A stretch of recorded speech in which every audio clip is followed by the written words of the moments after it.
Here's a question I often get. How do you become known so you can get consistent film work? Could be acting, writing, directing, cinematography, sound, hair, makeup, stunts, special effects makeup, and more niches. So I want to walk you through a framework. Your success is directly proportional to these three things. First one is getting in the door through jobs in the department or in the specialty that you want to be in. See, that gets you connected with the right people. So if you're an actor, let me ask you, who do you need to know and who needs to know you? What kind of people do you need to have a relationship with? And I'm talking about actual relationship where they know your dog, where they know where you're from. You might be talking about music, restaurants, like a friendship, right? Friends in film, right? Who needs to know you? Well, that would be casting directors. That would be agents. That would be producers and directors. Those are actually your buyers, right? So what gets you in the door with those people where you're working alongside them would be casting director assistant, producer assistant, director assistant.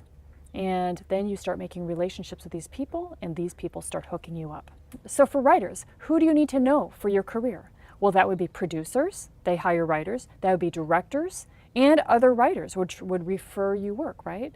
So you can get jobs as a writer assistant. That gets you in the door, right? Where you actually get in the writing room and you're working with a lot of writers. You're working with producers and you're working with directors. Also, you can get referred to literary agents through these professionals. Must connect with professionals. You can't do it from your home, from your couch. You must make relationships and then work your magic and do your writing while you are on set, while you are in that environment. If you're a videographer, a DP, director of photography, right? You need to be connected with other DPs. They will refer you work. You need to be connected with ACs, assistant camera, DITs, right? You need to be connected with Steadicam guys, Technocam guys, camera car people. All of those people those are your people, right? Who hires you as a DP? Well, that would be producers, directors, and other DPs that refer you work. These jobs get you in the door in the niche that you want to be in through the people that you are working alongside. So it does a couple more important things. The first one is you're getting paid as you learn. You might be used to going to acting school and film school and paying money to learn in a classroom. Now what we're talking about is actually getting paid as you learn, as you work alongside professionals. And these are exactly the professionals that are doing what you want to do. Now, if you want to go the fastest way to anything, you learn from a master. You learn from somebody who's done it for a long time. The second thing with these jobs that get you in the door is that you start meeting the people that these professionals that you're working with, all the people that they're connected to. So their connections start to become yours as well. This just happens when you're in an environment all working together.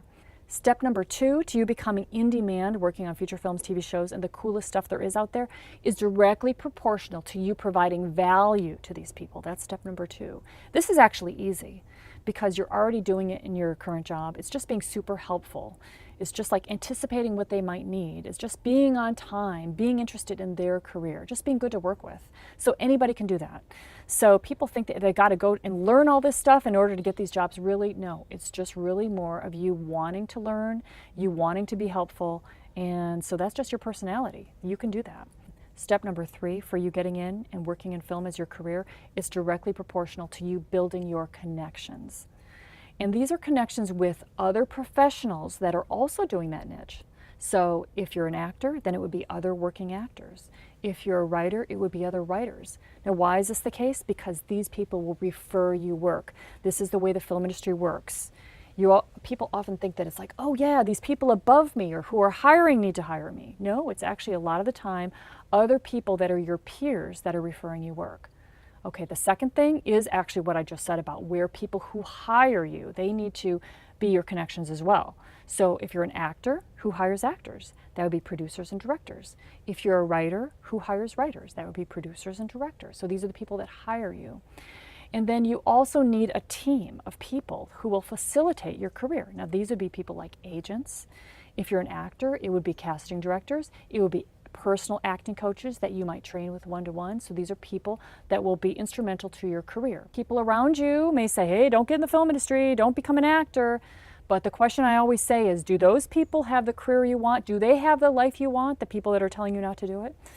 All you need to learn is how to build your career in a word-of-mouth industry, which is the film industry. I know you might be worried about whether you can really do this. A lot of people worry about this before they get into the film industry, but let me just tell you that you can transition into the film industry. You already have life experience, you already have jobs that you've done that have given you skills, and they can apply to the film industry. It doesn't matter at all what job or education you have. With these 3 steps, you're golden. You can